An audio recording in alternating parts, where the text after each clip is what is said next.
Alright, so I had another video filmed, but it was rambly and just not that good. And I want to hit a video that's a little bit more on the nose. And I think is something I may have talked about once or twice, but I feel that is worth repeating. A real reason why people promote the collapse, and this is something I can say from personal experience because I feel it.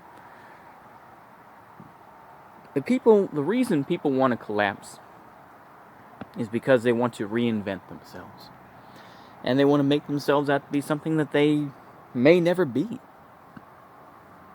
I've often thought, if this current system as we know it collapsed, whatever form it may take, that I would become a gun runner, or that I would become maybe a politician, or become a corrupt bureaucrat, or whichever else. Well, any number of issues, or any number of jobs. And I think it's something that needs to be explained a little bit. Nowadays we see the desperation. We see folks that I think have given up on the idea of any sort of social mobility.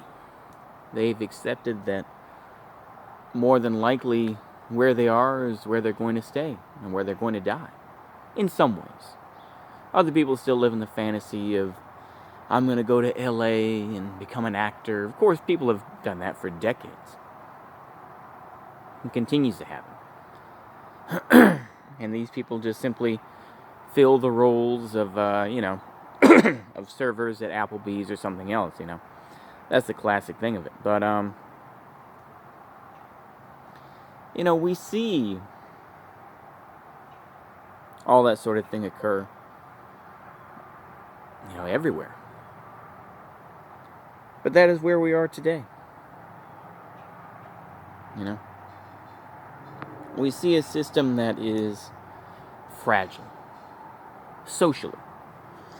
And I think that we'll see it in a practical way fall apart more and more. We're not there yet. We're nowhere near. The system is still robust.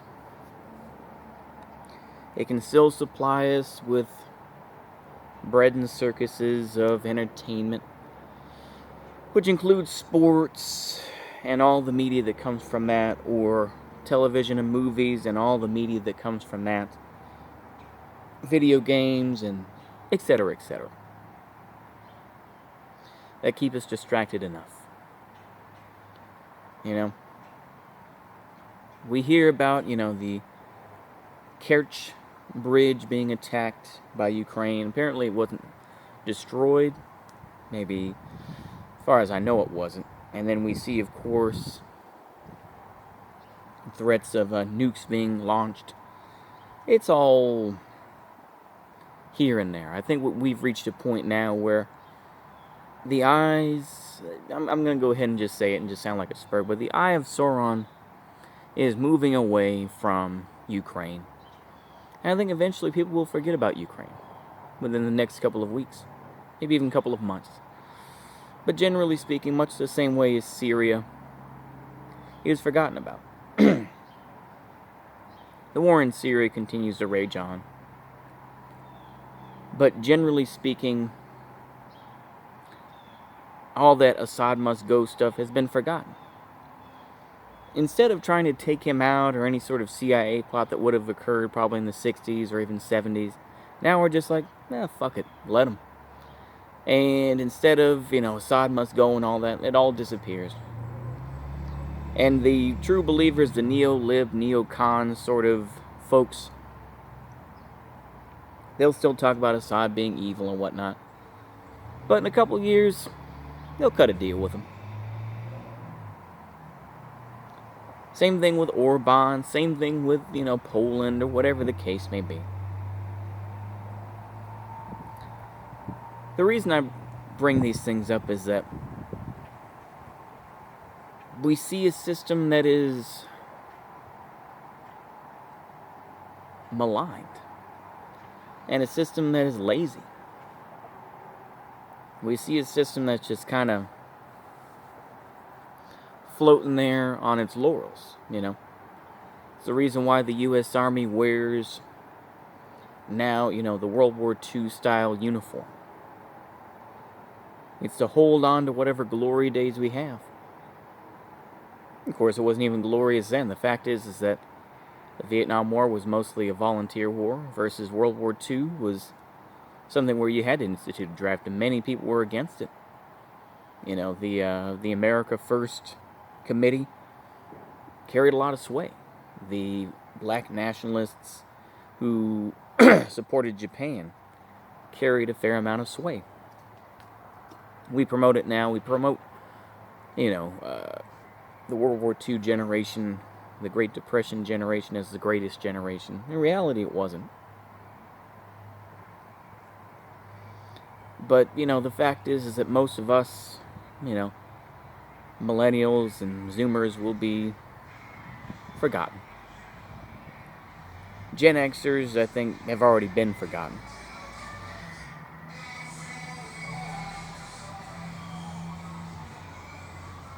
It's always some annoying person like that. Anyway. And all people can really hope for is grabbing that one opportunity, right? And when the system collapses, if they get their shot to become a warlord, become a, gun runner, become a whatever, become a slumlord, who knows, whatever thing.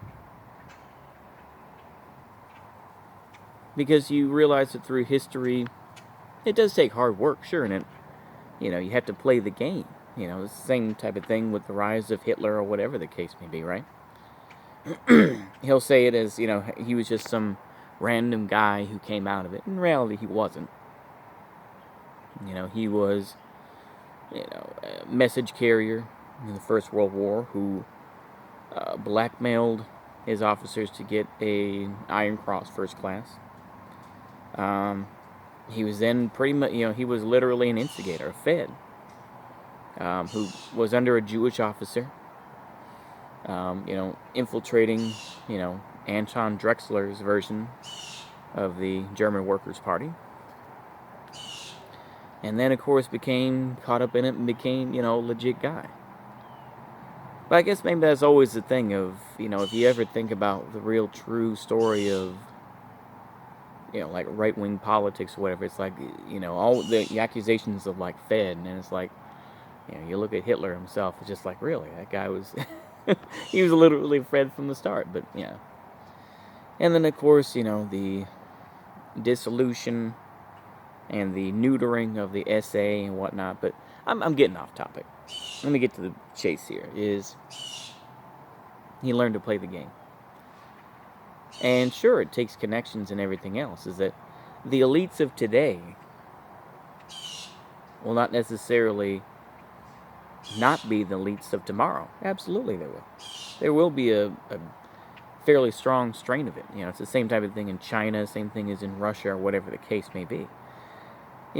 Communism or socialism didn't get rid of all these people. They simply left, or they blended in.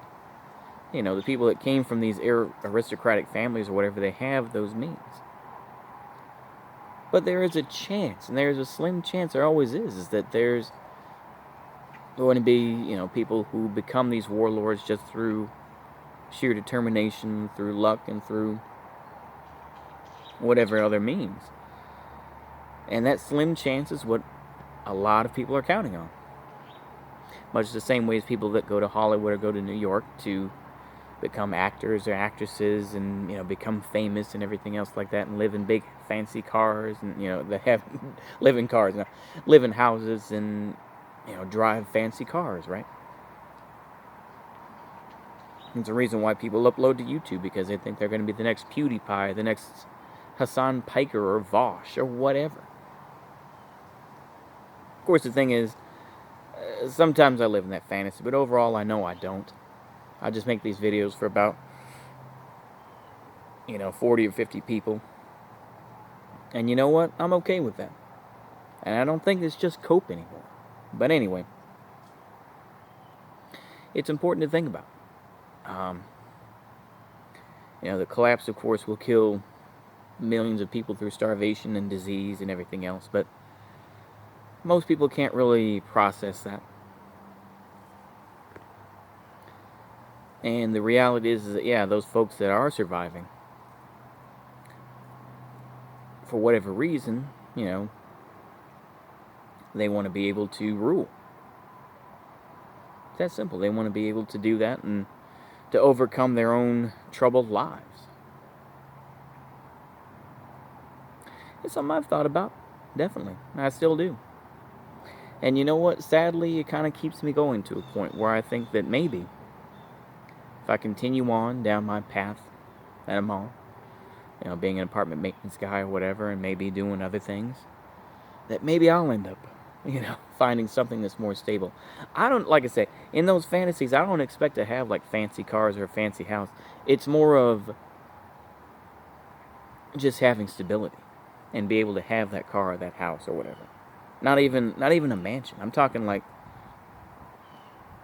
just a nice brick house that you don't have a big hole in the ceiling or something like that. That you own. I don't know. I think that the psychology of the collapse and why people can't wait for it to happen are numerous. You could be moralistic and say, well, it's because the American empire is evil and imperialism is bad. It's like, yeah, you can go ahead and say that. What's your real reason, though? What's your real reason? There are ulterior motives. There always are. And you have to be able to look past it. So, that's all I got. Hopefully y'all enjoyed that. See you later. Goodbye.